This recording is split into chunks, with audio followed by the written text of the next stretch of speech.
प्रिय छात्रों, चंद्रापीड कथा उत्तरार्ध भाग के भाग 27 के साथ एक बार पुनः आप सभी का हार्दिक स्वागत है। प्रिय विद्यार्थियों, हम लोग कक्षा 12 संस्कृत में गद्य खंड के अंतर्गत चंद्रापीड कथा उत्तरार्ध भाग के गद्य खंडों पर आधारित प्रश्नोत्तर का अध्ययन कर रहे हैं, जिसमें आज के इस वीडियो में हम लोग 27वें गद्यांश का भावार्थ और उस पर आधारित प्रश्नोत्तरों का अध्ययन करेंगे।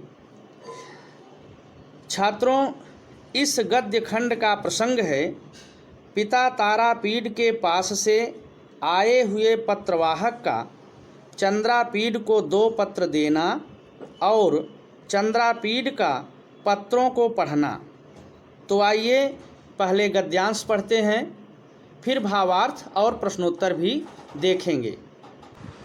अथासौ उपसृत्य प्रणामानन्तरं देव यथा ज्ञापयसि इत्यभिधाय लेखद्वितयम् अर्पयाम बभूव। युवराजस्तु शिरसि कृत्वा स्वयमेव तत उन्मुच्य पपाठ।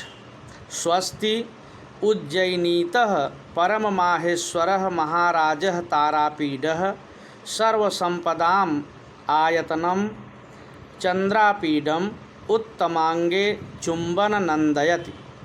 कुशलिन्यः प्रजाः कियानपि कालः भवतः दृष्टस्य गतः बलवत् उत्कंठितं नः हृदयम्। अतः लेखवाचन विरतिरेव प्रयाणकालतां नेतव्या इति। शुकनाश प्रेषिते द्वितीयेऽपि अमुमेवार्थम् अवाचयत्। अब आइए शब्दार्थ के साथ साथ गद्यांश का भावार्थ देखते हैं। अथासौ, अथ असौ, अथ माने तत्पश्चात, अर्थात जब चंद्रापीड पत्रवाहक से अपने माता पिता का समाचार पूछता है, तब असौ, असौ माने वह, अर्थात पत्रवाहक, उपसृत्य पास जाकर, अर्थात चंद्रापीड के पास पहुंचकर, प्रणामानंतरम, प्रणाम अनंतरम, प्रणाम करने के बाद, अर्थात पत्रवाहक पहले चंद्रापीड को प्रणाम किया और फिर कहता है, देव, हे राजकुमार, यथा ज्ञापयसि, जैसी आपकी आज्ञा। इत्यभिधाय, इति अभिधाय, ऐसा कहकर, लेखद्वितयम्, 2 पत्र, अर्पयाम बभूव, अर्पित किया। भाव यह है कि पत्रवाहक 2 पत्र लेकर आया था। एक चंद्रापीड के पिता का पत्र था तारापीड का, और दूसरा तारापीड के मंत्री शुकनाश ने दिया था।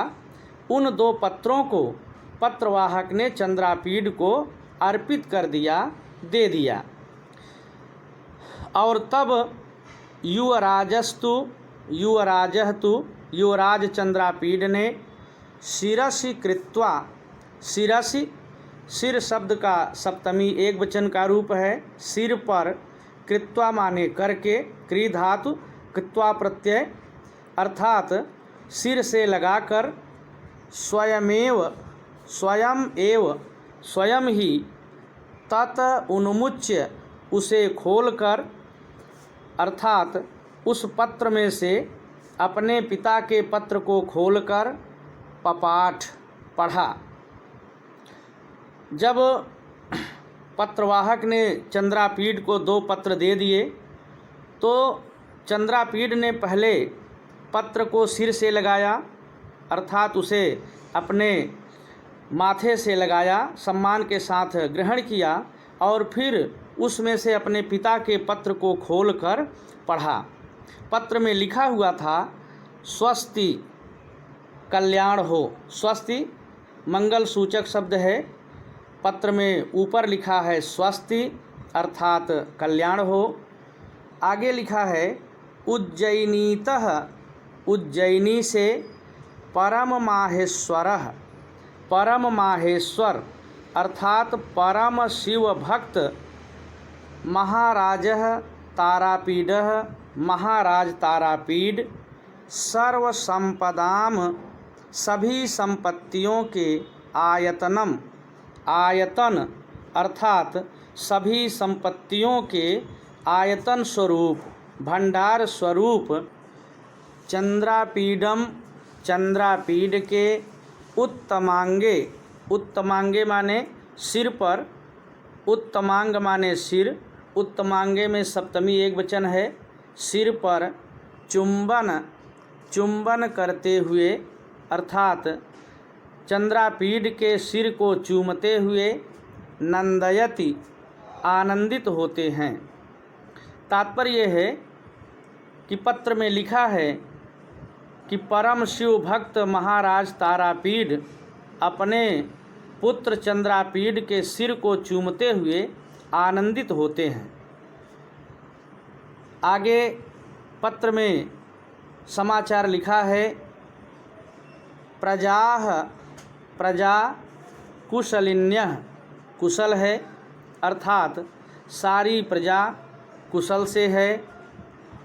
भवतः दृष्टस्य आपको देखे हुए, यहाँ पर तारापीड अपने पत्र में अपने पुत्र के लिए लिखते हैं कि भवतः दृष्टस्य आपको देखे हुए कियान अपि कालः कितना समय गतः बीत गया है।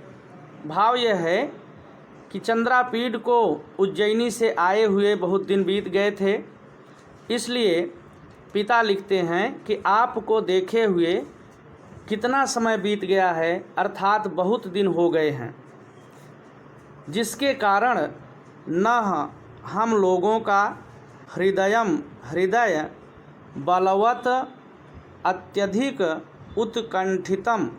उत्कंठित है अर्थात आपको देखे हुए बहुत दिन हो जाने के कारण हम लोगों का हृदय आपको देखने के लिए अत्यधिक उत्सुक हो रहा है।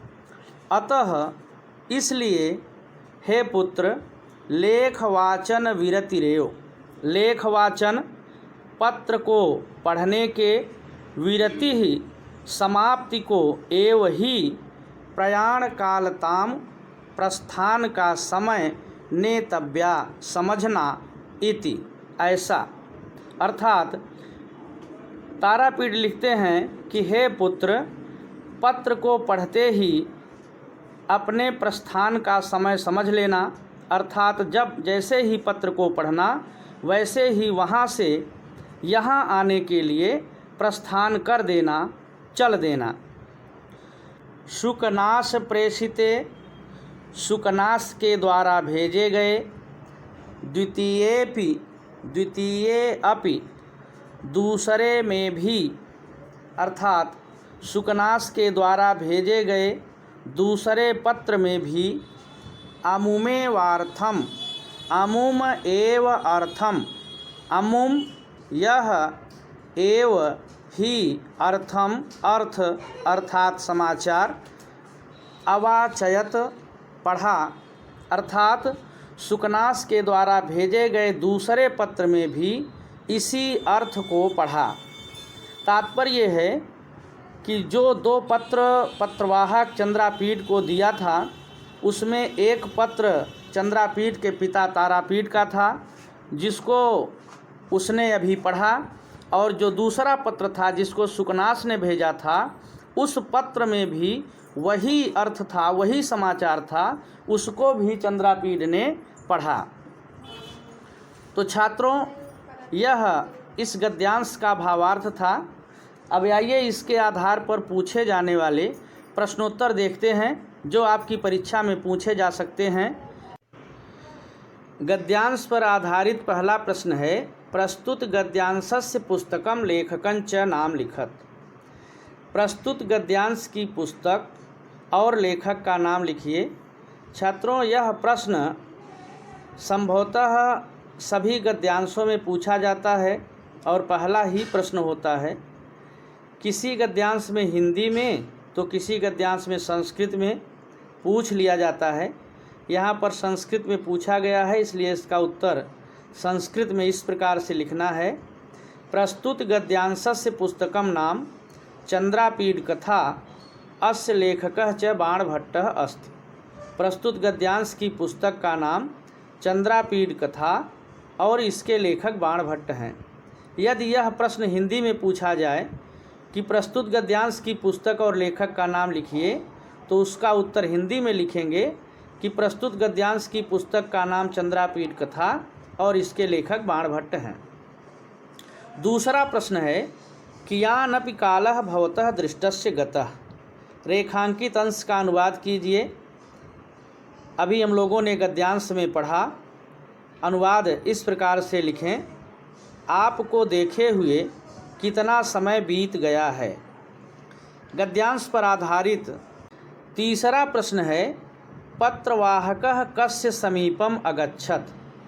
पत्रवाहक किसके पास गया।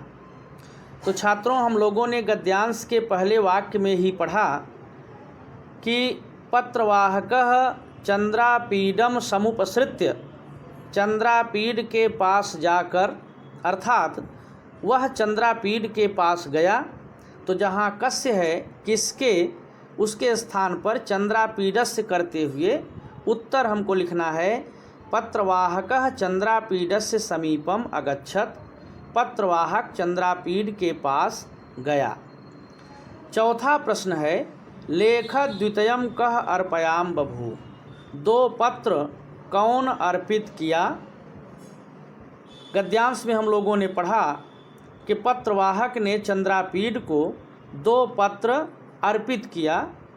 तो जहाँ कह है कौन अर्पित किया, कौन दिया, कह के स्थान पर पत्रवाहकः करते हुए उत्तर लिखें पत्रवाहकः लेखद्वितयं अर्पयाम बभूव। पत्रवाहक ने दो पत्र अर्पित किया। पांचवा और अंतिम प्रश्न पत्रम कः उन्मुच्य पपाठ। पत्र को कौन खोल कर पढ़ा। हम लोगों ने गद्यांश में पढ़ा कि चंद्रापीड ने स्वयं ही पत्र को खोल कर पढ़ा। तो जहाँ कह है उसके स्थान पर चंद्रापीडः करते हुए उत्तर इस प्रकार से लिखना है युवराजः चंद्रापीडः पत्रम उन्मुच्य पपाठ। युवराज चंद्रापीड ने पत्र को खोलकर पढ़ा। तो छात्रों, यह इस गद्यांश पर आधारित प्रश्नोत्तर थे जिसको हम लोगों ने पढ़ा। अब अगले गद्यांश के भावार्थ और प्रश्नोत्तर के साथ अगले भाग में हम पुनः मिलेंगे। धन्यवाद।